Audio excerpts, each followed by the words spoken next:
Wes Anderson is one of my favorite directors of all time. Let me tell you how every single one of his movies ends.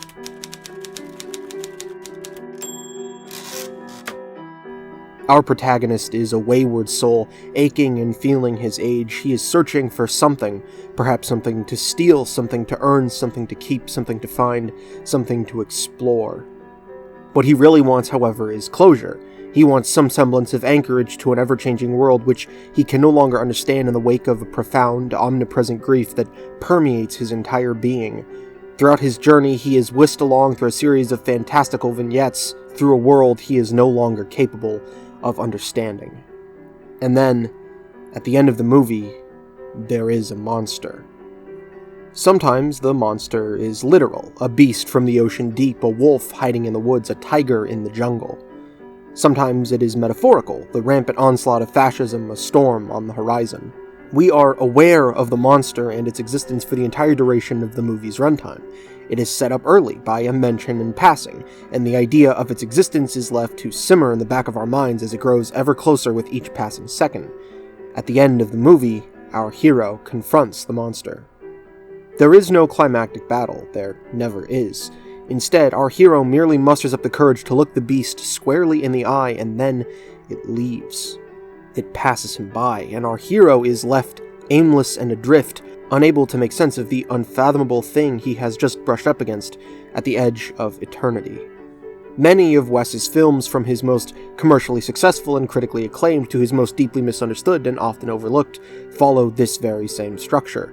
The Life Aquatic with Steve Zissou, the Grand Budapest Hotel, the Darjeeling Limited, Moonrise Kingdom, Fantastic Mr. Fox, all of these, it could be argued, fit this pattern. In Life Aquatic, arguably the first film to establish this trope, the monster is painfully literal. At the onset of the film, the titular Steve Zissou has lost the man he loved like a brother to the mythical jaguar shark, a creature that most of his contemporaries remain, if not dismissive, then blissfully oblivious of. He vows revenge, and tasks a crew with journeying to the bottom of the sea to obliterate it with dynamite. This odyssey is fraught with peril, and culminates with Zissou losing the man he loved like a son, too. And when he finally comes face to face with the monster, all his wrath and enmity dissipates in an instant. He stares straight down the gaping jaws of the jaguar shark, and all he can say is, "I hope it remembers me." In the Grand Budapest Hotel, one of Wes's most popular movies, the monster is merely metaphorical. The creature stalking Gustav and Zero might at first appear to be Joplin and the nepotistic scions of fortune in pursuit of the painting Boy with Apple, but in fact it is the Zubrowkin authoritarian occupation which lurks in the film's shadows all the way up until its conclusion. Gustav and Zero succeed in securing the painting and save the atemporal, ephemeral beauty of the titular hotel. But Gustav is killed in a petty squabble with the foot soldiers of fascism, shot dead by mongrel dogs who fail to understand even the financial value of the art in his possession, let alone its aesthetic significance. Zero loses the man he loved like a father and the woman he loved like his other half. He inherits the painting, which he does not sell and merely displays in the lobby of the Grand Budapest Hotel, which he oversees as its caretaker even as its beauty ages gracelessly off the face of the earth. He and he alone remembers. His story is told to the author, and thus it lives on, even if the author's own name does not. In the Darjeeling Limited, the monster is both literal and metaphorical. At the start of the movie, we are told of a tiger prowling the Indian countryside and menacing the monastery, which keeps the film's central trio of brothers from their estranged mother. Later, we are made witness as a highly venomous snake is turned loose upon the titular train, but neither of these are the monster. The Darjeeling Limited is a meditation on the impossibility of artificially inventing meaning. Wes believes it cannot be created intellectually, analyzed anthropologically, or exhumed paleontologically, merely experienced culturally and humanely. At the film's end, when all three of the brothers wordlessly confront their last living parent in a moment of silent meditation, they discover that the creatures they believed to be the monsters of their story were merely contained within the baggage they themselves carried, baggage they inherited from their late father. It is only by letting this baggage go, literally, that they are finally free to remember his memory without pain. In Moonrise Kingdom, the idea of the monster reaches critical mass.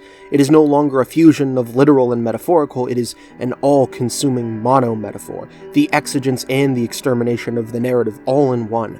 Sam and Susie are swept away by the vicious winds of time, billowed back and buffeted around by a world that rejects their sensitivity to its callousness and their coming of age. What saves our ensemble cast from the clutches of the maelstrom of oblivion and apathy is the decision to cling to one another in the face of certain doom. In the end, they are miraculously spared, and the storm is remembered by the people of New Penzance in all its terrible glory, even though the titular Moonrise Kingdom is swallowed by the incessant deluge of time, pouring over the banks of the tidal inlet 3¼ miles down the main road of the island. In Fantastic Mr. Fox, the monster once again dons the skin of an all-consuming metaphor. Our cast of animals are civilized creatures that protest to possess a bestial nature, especially the titular fox, who seems desperate to prove that the edge of his youth has not yet dulled with time. His one fear, however, is that which he does not truly understand. He does not fear Bogus, Bunce, and Bean. He understands them. He understands the nature of man. What he fears is the wolf, a truly wild animal. He fears it will find no kinship in him. He fears it will not spare his family when the time comes. But Fox's fight against the unstoppable onslaught of time fails. He saves his family, but at a steep cost, burrowing underground and away from the treehouse on the hill. A working fox like himself would want to say they have it all, and as he flees, he encounters it face to face. The wolf, the monster at the end of his story. And in spite of everything he has become, everything he has forsaken, it still recognizes him after all. All of these films end with their protagonists not so much resolving to carry on, but simply continuing because they have no other option left. Fox has his family, Zissou has his crew, Zero has the hotel to tend to in its dying days. They have loved, and they have lost, and they carry on. This is the underlying structure at the root of so many of Wes Anderson's films. Critics say that this is evidence he only makes the same movie over and over again. I am of the opinion that every filmmaker makes the same movie over and over again, and Wes is simply more honest about that fact than most. But with each repetition, each iteration on the themes that speak to them as a storyteller and auteur, they become more confident in their craft, more commanding with their artistic voice. I will now make the case that this, too, is true for Wes. Because in 2023, Wes Anderson did a very curious thing. He made another movie and another monster. But this time, he asked himself why. Asteroid City the movie is a movie about a television documentary of a play about a monster. It is, in my opinion, and to this date, Wes Anderson's magnum opus. We begin, however, with nary a mention of the monster. Instead, in its eerily chilling monochromatic opening sequence, Asteroid City takes great pains to inform us that none of what we are about to see is real. This is because the majority of the film, which takes place inside the play, is shot in beautifully vibrant color on Anderson's typical XY axis, allowing the camera to whip pan in 360 degrees by sharp 90-degree increments. The events in reality, outside the play, are shot in black and white and are fixed to a single axis. In essence, this artifice reduces the reality of Asteroid City to a stage play, while the story within a story is more real than reality.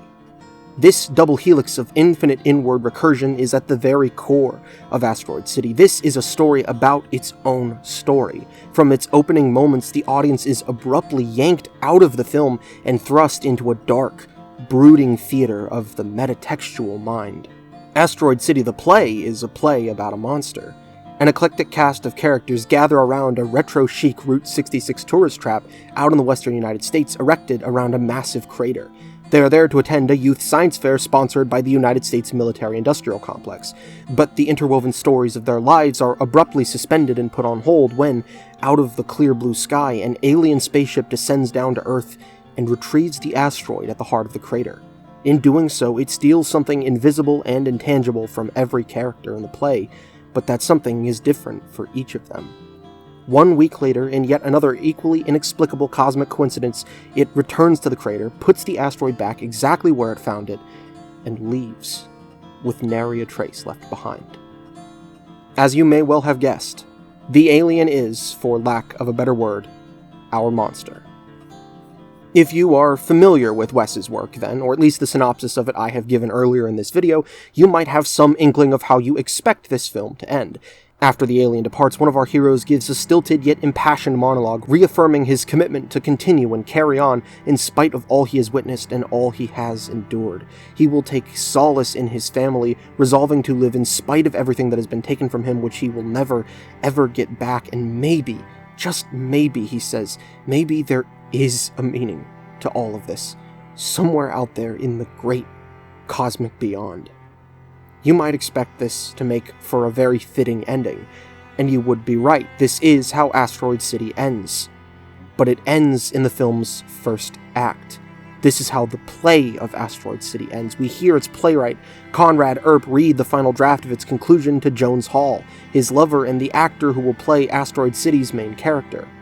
And when the entirety of what you think you know about a filmmaker has been utterly upended and obliterated before the second act of a movie even starts, well, there is something strangely exhilarating about hurtling headfirst into the unknown. As the film of Asteroid City marches on, the play continues to unravel. The omnipresent narrator of the television documentary accidentally stumbles on stage and into the wrong scene, bumbling through the fourth wall of not only his own program and the play, but also of the film itself. The dollhouse is so compartmentalized and recursive that it warps and wraps back around on itself in impossibly labyrinthian ways. The only characters who seem to be coping with this metatextual trauma in the entire movie exist within the play. The school teacher and the cowboy, who accept the fact that they will never know, and relish in the fact that the mystery will remain forever beyond them. But by the second act, we, the audience, cannot accept this as the answer yet. We know the alien, the monster, will come in the end, that it will take what it wishes and vanish into the void. We know this and know to fear it before we even see it. And when we do finally see the alien, hoping that its presence will confer the answers we seek unto us, well, when was the monster of a Wes Anderson movie ever really a monster? The jaguar shark was just an animal. The wolf was a brother in arms. The fascists were eventually hung by the neck until dead. The storm eventually subsided. The suitcases were not an absentee father or a tiger or a snake, just a suitcase stuffed full of old clothes and old memories. And now this, the alien. This does not look like a monster. It is cute, but also frightening. It is impossible to truly fathom, and yet in its gaze so eerily familiar. It is a thinking thing like us. The thing about the monometaphor is that it is what you make it. All of Wes's characters realize this, and this is the moment when their dread of the eventual dissipates. But Asteroid City seems to be the first time Wes himself has realized it. Throughout countless movies, from those with monsters to those without, Wes has tried to wrestle valiantly with the broken pieces of his own life, of sudden loss and unbearable grief, of broken homes and listless heroes without direction in their lives. Time and time again, he has seemed to be giving himself the same pep talk, urging himself to soldier on until he finds what he is fighting for.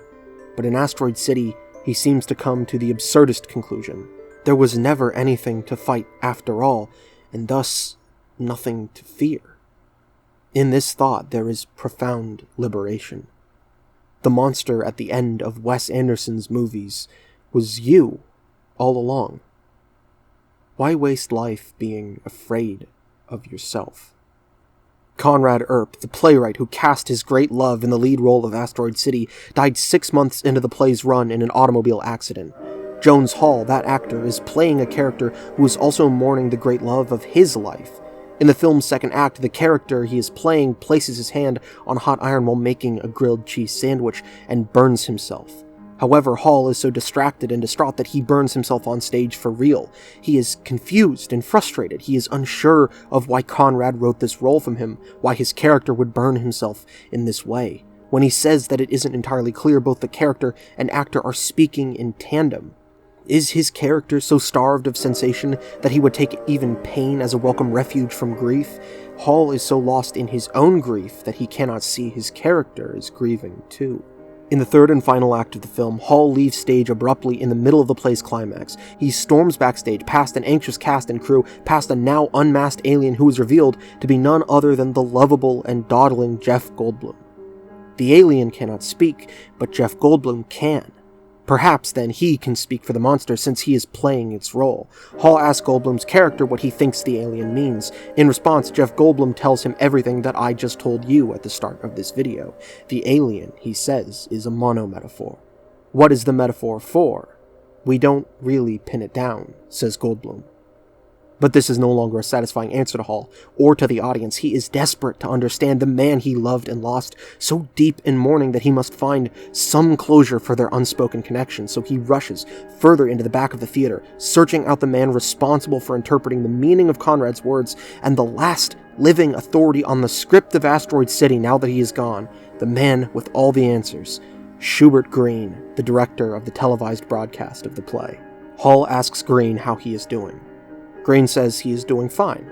Hall asks again, asking if he is doing him right, doing his character right, but also doing Conrad's vision, his faith and love justice. Hall asks his director with a pointed desperation what it all means, if he even knows. Hall tells him that he doesn't know what the play even means. He believes he has failed Conrad. Hall asks if the ending we heard in the first act is even true, if there really is a meaning, and Green quietly tells him, it doesn't matter.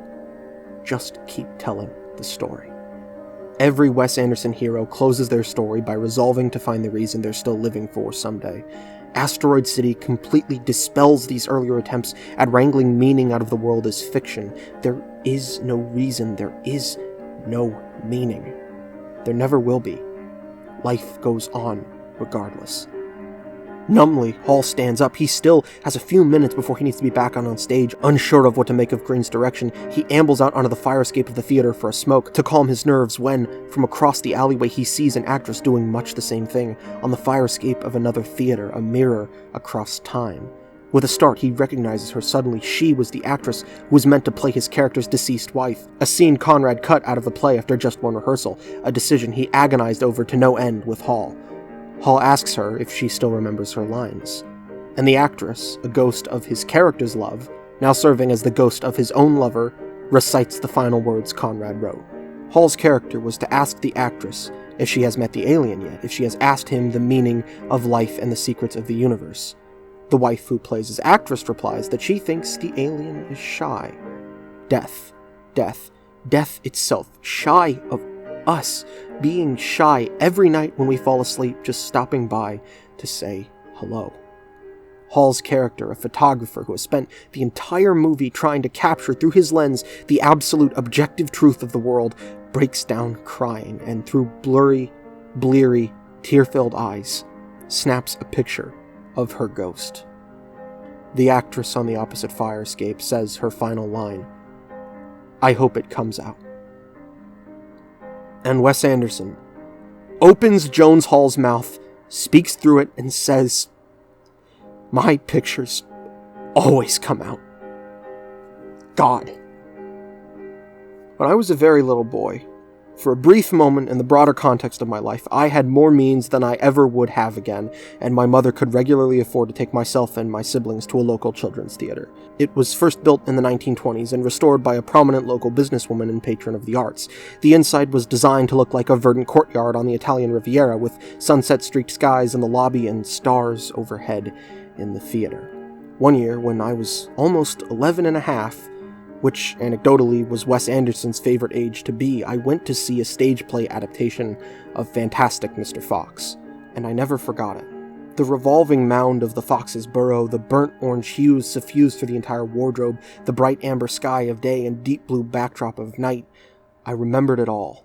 Around or about a decade later, I would watch Wes Anderson's Fantastic Mr. Fox for the very first time, and realize, then and there, that I was not watching Wes Anderson's Fantastic Mr. Fox for the very first time. Before I even found my love for movies, Wes Anderson's art was carved into my very soul. I understand the fear, the self-loathing, the doubt, the impulse to shy away from oneself in the mirror. So for Asteroid City to conclude with triumph and relief that there is no meaning after all, and that in spite of that very fact, its writer and director would not have changed a single thing about the long and winding road he took to arrive at this realization about himself, well, it was perhaps the most spiritually moved I have ever been in a movie theater. Suddenly, I was that little boy on the second-floor balcony of the Riviera again, staring up at the stars, enamored with a magic I knew I would never possess myself, but would always desperately yearn to understand and be a part of. But maybe I was wrong. Maybe there's nothing wrong with being who you want to be. Maybe there is a meaning. Or maybe there isn't. Maybe that's all up to you. Asteroid City is a movie about a monster. The monster is death, yes, but the monster is also grief, mourning, solitude, fear, love, loss, a bedazzling and bewildering celestial mystery. The monster is a monometaphor, thus, the monster is everything. This means the monster is worse than death, infinitely worse. The monster is life. It's today again. It always will be today again, until one day it won't be. But you can't wake up if you don't fall asleep. Don't try to make sense of it. Just keep telling the story. I'm Frostbyte Freeman, and until next time, stay frosty.